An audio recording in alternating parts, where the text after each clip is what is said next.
Hey, what's up, everyone? Morey Croson here from the Performance Lab, and today we're going to be breaking down Tyreek Hill's start in the receiver stance in comparison to, like typical block starts that we're seeing within sprinters or, going out of the 40. Here we're going to be doing it from a receiver stance perspective. Obviously, Tyreek Hill is a little bit shorter than, some of the prototypical NFL guys, but I think there's a lot of guys that can relate to, his start, and I think there's some great things that he does that are things that you guys can implement. So we'll go ahead and hop right into the breakdown. So, first thing that we see here is if we notice that front leg, it gets a little bit of air time there and gets back underneath him.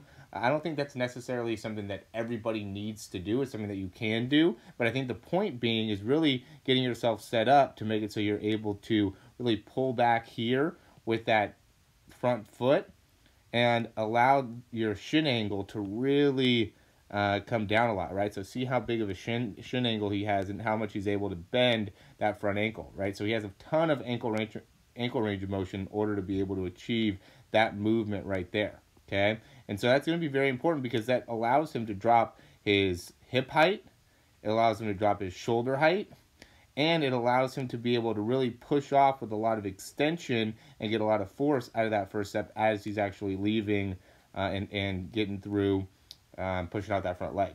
All right, so three big things that go into ankle range of motion when you're first starting, and really the ability to get a lot of shin angle too, and allowing that shin to collapse down forward and down when in that initial movement, I think is super important for receivers to understand in order to pick up the most amount of speed as fast as you possibly can. All right, next thing we're going to look at the back leg, and notice how the back leg first drops, right, and the knee first bends, and then boom, extends from there and gets full extension within that back leg to make it so you could drive that knee forward, right? It's not really about driving that knee upwards as much, it's not about going there as much as it is about going out and in front, okay, and being able to pick up a lot of distance with that first step, okay? And then notice when he's landing on his toes, right, with those heels off the ground, okay? So there's going to be big things that we see with a lot of, there's principles that we see in the 40-yard dash and even in the 100-meter sprint that we're seeing here.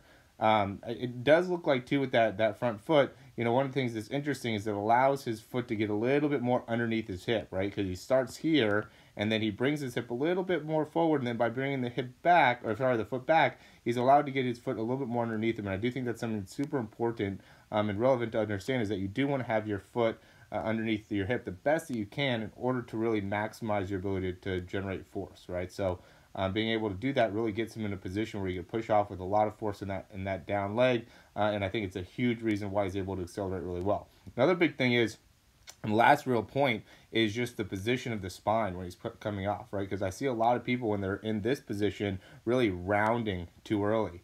Okay, so just make sure if you watch yourself getting off that you're keeping your back nice and straight. You don't want to be rounding as you're beginning to take off. You got to be able to keep a lot of extension in your back to be able to allow yourself to get the right power and range of motion within the hips. Okay, what happens is that if you start to round in the spine, then you won't be able to drive your knees out as much, which is going to obviously impact your top end speed.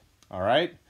Hope this makes a lot of sense to you guys, and for all the receivers out there, I hope this really helps in being able to, understand the complexities of those first steps and being able to really accelerate well in those first three steps out of, your initial stance. All right. Let me know if you have any questions.